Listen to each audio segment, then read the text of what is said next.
Hi and welcome to The Winning Factor. I'm Alan Aitken, and on this show each week we take a look at some upcoming races in Hong Kong and try to isolate an angle to the race we might see as a path to finding the winner. Well, it's the big dance. It's the showpiece of Hong Kong racing. International Day on Sunday, 4 Group 1s, and of course you'll find all the information, the form, previews, tips, information, replays, track work, interviews, absolutely everything you need on the Jockey Club website to cover these 4 big Group 1 races. Now, I had intended to actually look into a couple of these Group 1s because they're very interesting propositions that we have with the 2 hometown champions. Firstly, Romantic Warrior. Now, as far as I'm concerned, if Romantic Warrior turns up at his best, they won't see which way he goes in the Hong Kong Cup. But he did win the Cox Plate in Melbourne, and I thought he was below his best there. He's now got to travel back quickly to Hong Kong and try and produce his best on home soil. So there's a few pressures going on there, and I thought to examine that proposition with past horses from Hong Kong who've been overseas, won big races and come back. Well, the difficulty with that, getting an actual profile, is that most horses from Hong Kong that have won overseas have then gone for a spell. Very few of them have actually continued racing after the big trip away. The 2 that I can find that are most significant were Aero Velocity, the sprinter who won in Japan, then went from Japan to win in Singapore, but he didn't come home. And the other one was Fairy King Prawn, which is 22 years ago, where he was just touched off in Dubai, in the Dubai duty free, returned home to Hong Kong and won a Group 1. So very difficult to get a real line on that. We have had horses like Vengeance of Rain, won in Dubai. He returned to Hong Kong and was beaten at his next 2 starts. So he's definitely in the minus column for Romantic Warrior.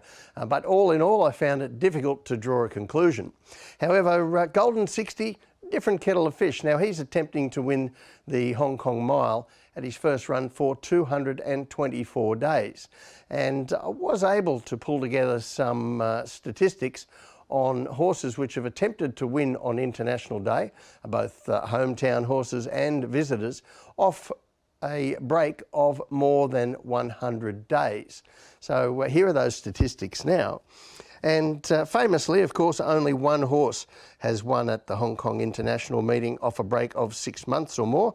Glorious days for John Size in the mile. But the South African sprinter, JJ the Jet Plane, was also 147 days between runs when he won in 2010.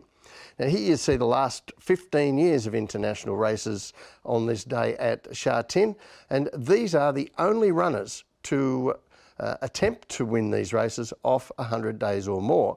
And you can draw your own conclusions on the scale of the job ahead here for Golden 60. It's not really an imposing record. By any form analysis metric, the champion miler would be a clear favourite, even with gate 14. But we won't find out what shape he's in until Sunday. Oh, and on that barrier draw of 14 in the mile, Golden 60 would actually be the first horse to win from barrier 14 in that race if he does it. Now, the records will show that there was a previous winner, Beauty Flash, from gate 14. However, Beauty Flash actually started from a gate with 12 horses inside him because there was a late scratching at the barriers. So, in my view, he really had gate 13. Anyway, back to the races where we're hoping to find a winner on the undercard. And the first of them is race 2, where our winning factor is the last start winner. Now, this is a Class 4 1200 metres. It's been robbed of a lot of interest for punters with the absence through scratching of Romantic Hero.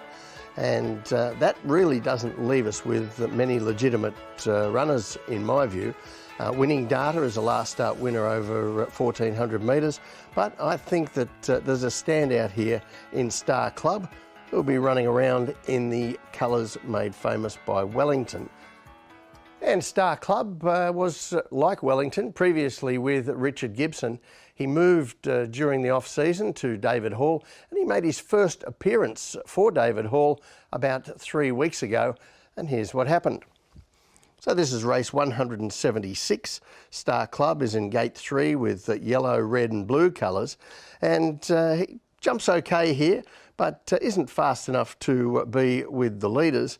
And if you watch him during the run, travels well in between horses here. Not a lot goes wrong for him, to be perfectly honest. And he is enjoying the running in the straight.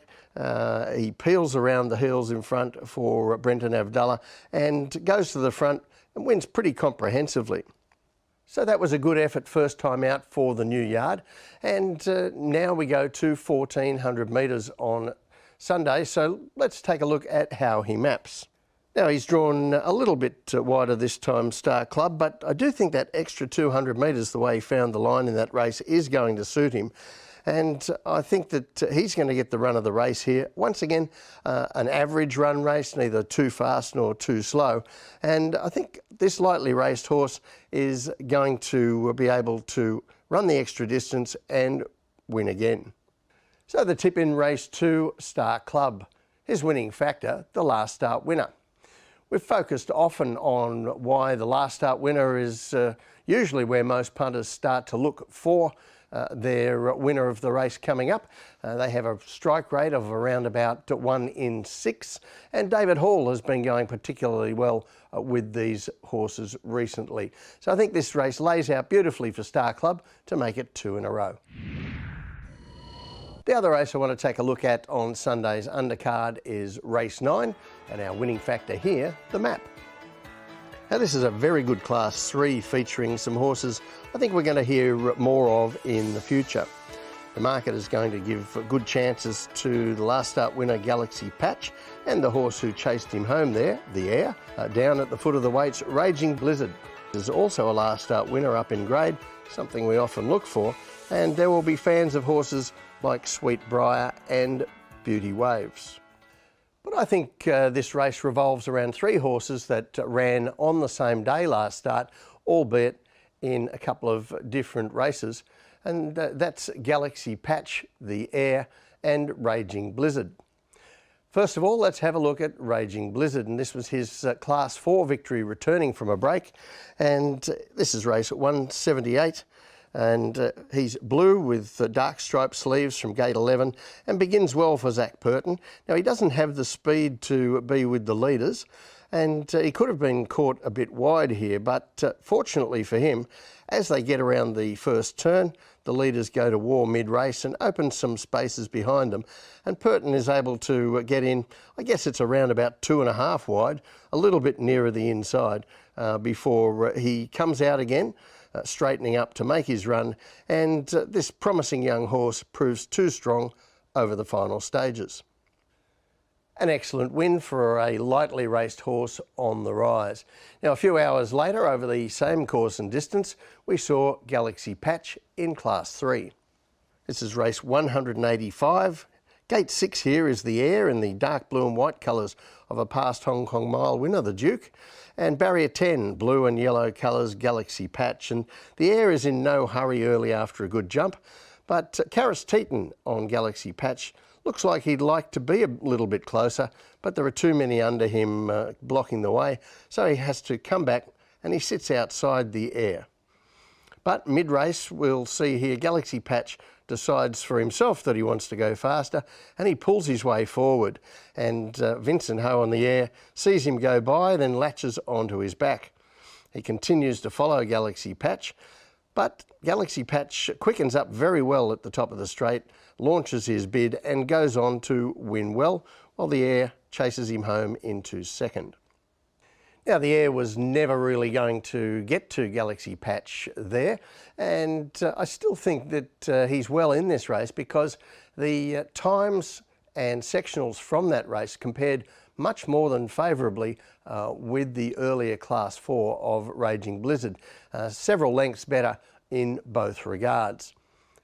When we take a look at the map, I think that we're going to see a truly run race again, with the newcomer California Touch showing pace at the trials. Beauty Waves has had a very good pace in his 2 races in Hong Kong. Champion Method and Sweet Briar also have speed. As you can see, the draw in 8 offers a few tricks this time for Andrea Atzeni, as he tries to tuck in behind the pace on Raging Blizzard. And the air, well, he had barrier 6 in the replay we saw. He now moves out to 10. Meanwhile, Galaxy Patch has drawn well, in fact much better than last time, and shapes to get a run where I can see him about midfield and tracking up behind the speed, saving ground and saving himself for the finish again. So the tip from me in race 9, Galaxy Patch. His winning factor, the map. Now, it's no pushover this race, trying to win it with a big weight, but I think this is an opportunity for Galaxy Patch to show us where he's going in life. I think he's going somewhere pretty good, and he does have a map advantage over his 2 major rivals. Well, that's it from the winning factor this week. Enjoy the big day Sunday. We'll see you next time.